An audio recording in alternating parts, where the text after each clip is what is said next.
Hi friends, welcome to my channel. நாம் இந்த வீடியோல எதை பத்தி பார்க்க போறோம்னா look after. இந்த look after னா என்ன? அதை யூஸ் பண்ணி நம்ம எப்படி சென்டென்ஸ் மேக் பண்ணி பேசுறது? அத பத்தி தான் நாம இந்த வீடியோல கிளியரா பார்க்க போறோம். ஓகே फ्रेंड्स, நம்ம சேனலை ஃபர்ஸ்ட் டைம் பார்க்கறீங்கன்னா சப்ஸ்கிரைப் பண்ணுங்க, கூடவே இருக்க பெல் ஐகானை கிளிக் செய்வீங்க. ஓகே, இந்த வீடியோக்குள்ள போகலாமா? ஓகே. look after அப்படினா பார்த்துக்கொள்றது, கவனித்துக் கொள்றது, இல்லனா பராமரிப்பது. இதுக்கு தான் நம்ம look after யூஸ் பண்ணுவோம். இப்போ நம்ம கொஞ்ச நேரம் வெளியில போறோம். அப்ப நம்ம பக்கத்து வீட்டுல யார்கிட்டயாவது நம்ம சொல்லுவோம், என் பையனை கொஞ்ச நேரம் பாத்துக்கோ அப்படி நம்ம சொல்லுவோம்ல. பார்த்துக்கொள்றது, அவனை கொஞ்ச நேரம் கவனிச்சுக்கோ அப்படி சொல்லுவோம்ல, அதுதான். நான் என் அம்மாவை பார்த்துக்கொள்வேன், இந்த மாதிரி ஒருத்தங்களை பார்த்துக்கொள்றது, ஓகே, கவனித்துக் கொள்றது. அதுக்குதான் நம்ம லுக் ஆஃப்டர் யூஸ் பண்ணுவோம். நம்ம சொல்லுவோம்ல, இந்த பையன் கொஞ்ச நேரம் பாத்துக்கோங்க, இந்த பேக்க கொஞ்ச நேரம் பாத்துக்கோங்க. அதே போல நம்ம வெளியூர் போறோம், நம்ம வீட்டுல டாக் இருந்துன்னா, கேட் இருந்துன்னா நம்ம என்ன சொல்லுவோம், பக்கத்து வீட்டுல இந்த டாக் 2 days பாத்துக்கோங்க, இந்த மாதிரி நம்ம சொல்லுவோம்ல. இதுதான் பார்த்துக்கொள்றது, கவனித்துக் கொள்றது. அதுக்குதான் இந்த லுக் ஆஃப்டர் யூஸ் பண்ணுவோம். இந்த லுக் ஆஃப்டர்ங்கிறது ஒரு பிரேசல் வெர்ப், சரியா? இப்ப பாருங்க, அவனை பார்த்துக்கொள் அப்படின்னு சொல்ற, அவனை கவனிச்சுக்கோ, அவனை பார்த்துக்கோ அப்படின்னு சொல்ற. ஓகே, நம்ம ஒருத்தங்க கிட்ட சொல்றது, அவனை பார்த்துக்கோ, அவனை கொஞ்சம் கவனிச்சுக்கோ, இந்த மாதிரி நம்ம சொல்றது. இது எப்படி சொல்லலாம் பாருங்க, பார்த்துக்கொள் இல்ல கவனித்துக்கொள் அப்படின்னு சொல்றது, கவனிச்சுக்கோ அப்படின்னு.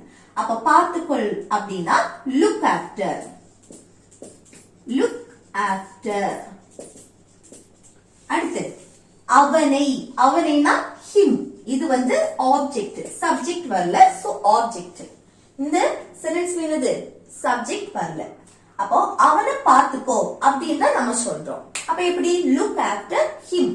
அவனை அப்படின்னா ஒரு ஆணை மென்ஷன் பண்ணிட்டு, சோ ஹிம். அடுத்து மீராவை பார்த்துக்கோ, மீராவை கவனிச்சுக்கோ அப்படி நம்ம சொல்லுவோம்ல, இதுதான். அப்ப மீராவை பார்த்துக்கோ அப்படின்னா பார்த்துக்கொள், அதுக்கு look after.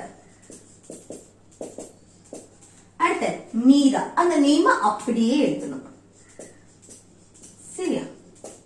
Look after Meera, மீராவை கொஞ்சம் பார்த்துக்கோ அப்படின்னு சொல்றது. அடுத்து இத பார்த்துக்கோ, ஏதாவது ஒரு பொருளோ இல்ல டாக், கேட், இந்த மாதிரி ஏதாவது நம்ம இத பார்த்துக்கோ அப்படின்னு சொல்றதுக்கு எப்படி சொல்லுவோம், இத பார்த்துக்கோ அப்படின்னா பார்த்துக்கொள்றதுக்கு லுக் ஆஃப்டர், கவனிச்சுக்கோ அப்படின்னா லுக் ஆஃப்டர். இதை, இதைனா திஸ். ஓகே, என்னன்னு மென்ஷன் பண்ணல, இத பார்த்துக்கோ அப்படின்னு சொல்ற. அப்ப லுக் ஆஃப்டர் திஸ். அடுத்து இந்த பைய கொஞ்ச நேரம் பாத்துக்கோ, இந்த பைய என்னது, இந்த பேக்க கொஞ்ச நேரம் பாத்துக்கோ அப்படின்னு சொல்ற. இது எப்படி சொல்றது, அதுல என்னது, சப்ஜெக்ட் வரல, சோ நம்ம அந்த பிரேசல் வெர்ப் அதுதான் ஃபர்ஸ்ட் எழுதணும். பார்த்துக்கொள் அப்படின்னா லுக் ஆஃப்டர். அடுத்து என்ன வரணும், எதை பார்த்துக்கோ, இந்த பையை, this bag. Okay, this bag. அடுத்து கொஞ்ச நேரம், for a while. கொஞ்ச நேரம் அப்படின்னா for a while. ஓகே, அப்போ இந்த பைய கொஞ்ச நேரம் பார்த்துக்கோ, இந்த பைய கொஞ்ச நேரம் கவனிச்சுக்கோ, இந்த மாதிரி நம்ம சொல்லும் போது எப்படி சொல்லலாம், look after this bag for a while. look after this bag for a while. Okay, அடுத்து நெக்ஸ்ட் பாருங்க, நான் என் அம்மாவை ரொம்ப நல்லா பார்த்துக்கொள்வேன். நம்ம சொல்லுவோம்ல, நான் வளர்ந்து படிச்சு வேலை செய்து நான் என் அம்மாவை ரொம்ப நல்லா பார்த்துப்பேன் அப்படி சொல்லுவோம். அப்போ நான் என் அம்மாவை ரொம்ப நல்லா பார்த்துக்கொள்வேன் இல்ல பார்த்துப்பேன் அப்படின்னு சொல்லுவோம். ஃபியூச்சர் மீன் பண்ணி நம்ம சொல்றோம். ஓகே, இது எப்படி சொல்றது, ஃபியூச்சர் டென்ஸ் படி ஃபர்ஸ்ட் சப்ஜெக்ட் நான், ஐ. அடுத்து என்ன போடணும், வில் போடணும், ஃபியூச்சருக்கு வில். அடுத்து என்ன வரணும், verb. verb எது, பார்த்துக்கொள்றது, இந்த பிரேசல் verb தான். Okay, look after. அதுக்கு அப்புறம் என்ன வரணும், என் அம்மாவை, யார பார்த்துப்பேன், என் அம்மாவை, my mother இல்ல mom அப்படின்னு கூட சொல்லிக்கலாம், சரியா? அடுத்து ரொம்ப நல்லா, ரொம்ப நன்றாக அப்படின்னா very well.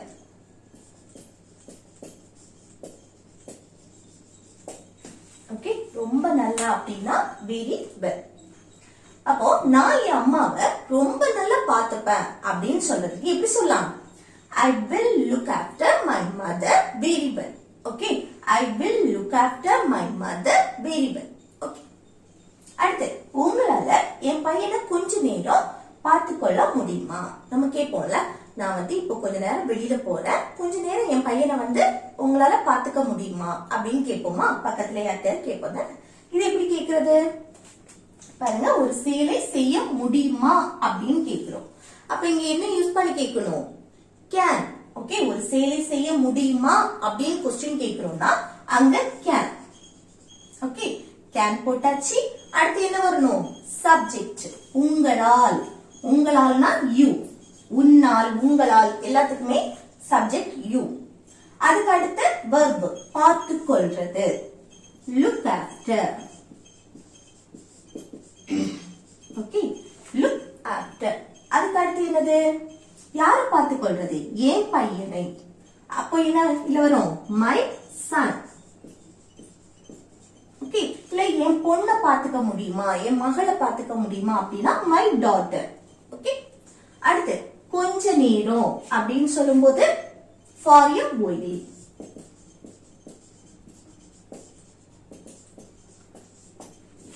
ஓகே, அப்போ உங்களால என் பையனை கொஞ்ச நேரம் பாத்துக்க முடியுமா அப்படின்னா can you look after my son for a while? Can you look after my son for a while? இது உங்களால இந்த பையன் கொஞ்ச நேரம் பாத்துக்க முடியுமா அப்படின்னு கேக்குறதுக்கு எப்படி கேட்கலாம்?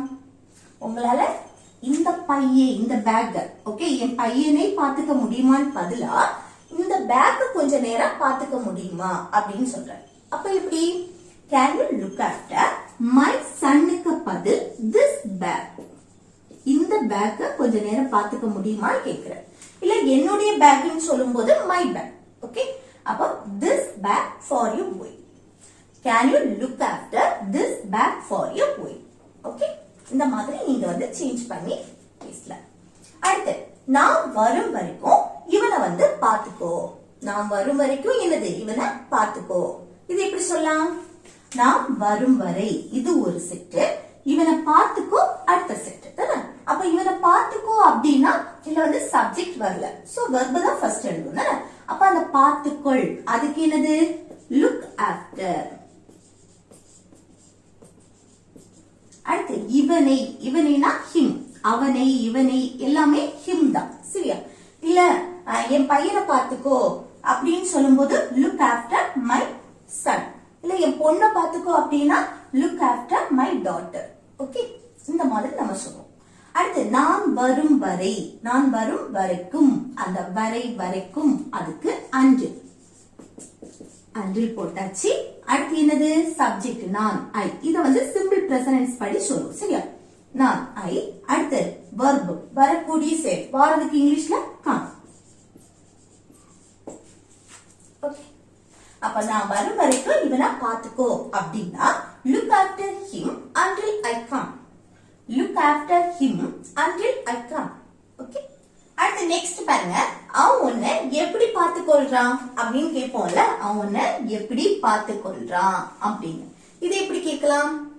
பொதுவான விஷயத்தை பற்றி கேட்கிறோம். இப்ப பொதுவா அவங்க உன்னை எப்படி பாத்துக்கொள்றாங்க அப்படின்னு கேக்குறது. ஓகே, பொதுவான பழக்கத்தை பற்றி கேட்கும் போது நம்ம அங்க சிம்பிள் பிரசன்ஸ் படி கொஸ்டின் கேட்போம். இது எப்படி கேக்குறது?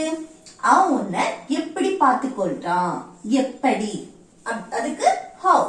எப்படின்னா ஹவ். அடுத்து என்ன? இப்போ பொதுவான பழக்கத்தை பற்றி கேட்கும் போது சிம்பிள் பிரசன்ஸ் யூஸ் பண்ணுவோம். அப்ப சிம்பிள் பிரசன்ஸ் யூஸ் பண்ணும்போது டூ இல்லனா டஸ் யூஸ் பண்ணி கொஸ்டின் கேட்போம், பாசிட்டிவ் கொஸ்டினுக்கு. ஓகே, அப்ப இங்க என்ன வரணும்? டூ வருமா டஸ் வருமா? அதுக்கு சப்ஜெக்ட பார்க்கணும். சப்ஜெக்ட் அவன், அவன்னா ஹி. ஹி வந்திருக்கனால இங்க டஸ் தான் வரும். ஓகே, டஸ். அடுத்து சப்ஜெக்ட், அதுக்கப்புறம் வெர்ப். வெர்ப் எது? பார்த்து கொள்றது, கவனித்து கொள்றது. அதுக்கு லுக் ஆஃப்டர். ஓகே, யார? உன்னை. உன்னைனா யூ. அப்போ அவன் உன்னை எப்படி பார்த்து கொள்றான் அப்படின்னா how does he look after you? How does he look after you? Okay, பார்த்து கொள்கிறானா நம்ம கேட்போம்ல, அவன் உன்னை நல்லா பாத்துக்கிறானா அப்படின்னு கேட்போமா. இது எப்படி கேக்குறது? இதுவும் அதேதான், பொதுவான கேள்வி. இப்போ பொதுவா அவன் உன்னை நல்லா பாத்துக்கிறானா அப்படின்னு கேட்கும் போது நம்ம அதை சிம்பிள் பிரசன்ஸ் படி கேட்போம். எப்படி பாருங்க, அவன் உன்னை நன்றாக பார்த்து கொள்கிறானா. இங்க வந்து WH கொஸ்டின் எதுவும் இல்ல. சோ நம்ம இங்க என்ன எழுதணும்? ஃபர்ஸ்ட் do இல்லனா does யூஸ் பண்ணி தான் கொஸ்டின் கேட்கணும். இங்க do வருமா does வருமா? சப்ஜெக்ட் அவன், அவன் வந்திருக்கு. அப்ப இங்க does தான் வரும். does அடுத்து சப்ஜெக்ட். இங்க வந்து என்னன்னா how வந்திருக்கனால அத ஃபர்ஸ்ட் எழுதிட்டு அதுக்கு அடுத்து இந்த ஆக்சிலரி வெர்ப் does போட்டோம். இங்க எதுவுமே வரல. சோ நம்ம வந்து does தான் ஃபர்ஸ்ட் போடணும். அதுக்கு அடுத்து சப்ஜெக்ட், அடுத்து verb. verb எது? உன்னை நல்லா பார்த்து கொள்கிறானா, பாத்துக்கிறானா அப்படின்னு. look after. அடுத்து யார பாத்துக்கிறானா? உன்னை, உன்னைனா you. இது ஆப்ஜெக்ட், சரியா? அடுத்து நன்றாக, நன்றாகன்னு சொல்லும்போது well. ஓகே, அப்போ அவன் உன்னை நல்லா பார்த்து கொள்கிறானா, பாத்துக்கிறானா அப்படின்னு கேட்கணும்னா எப்படி கேக்குறது? does he look after you well? does he look after you well? Okay, அடுத்து அவர்கள் அனுவை நன்றாக பார்த்து கொண்டார்கள். நம்ம சொன்னோம்ல, அவங்க வந்து அனுவை நல்லா பார்த்துக்கிட்டாங்க அப்படின்னு. முடிஞ்சு போன விஷயம், பார்த்து கொண்டார்கள், பார்த்துக்கிட்டாங்க அப்படின்னு சொல்லுவோம் தான் பீச் வாக்ல. அவங்க அனுவை வந்து நல்லா பார்த்துக்கிட்டாங்க அப்படின்னு. அப்ப இது எப்படி? முடிஞ்சு போன விஷயத்தை பற்றி பேசும்போது சிம்பிள் பாஸ்ட் டென்ஸ், சரியா? அப்போ சப்ஜெக்ட் என்னங்க? அவர்கள், அவர்கள்னா they. அடுத்து என்ன வரணும்? verb. அனுவை நன்றாக பார்த்து கொண்டார்கள். verb எது? பார்த்துக்கிட்டது. அப்போ looked after, looked ed வரும், சரியா? past. முடிஞ்சு போன விஷயத்தை பத்தி நம்ம பேசுறோம். அப்ப verb என்னது? past tense, simple past tense படி இருக்கும். அப்போ looked ed சேர்த்து பேசும், சரியா? looked after. ஓகே, இங்க after கூட ed எதுவும் சேர்க்க கூடாது. afterங்கிறது preposition, சரியா? அப்போ looked after. அதுக்கு அடுத்து என்னது? அனுவை. யார பாத்துக்கிட்டாங்க? அனுவை அப்படின்னா அது அப்படியே எழுதணும், அனு. அடுத்து நன்றாக well.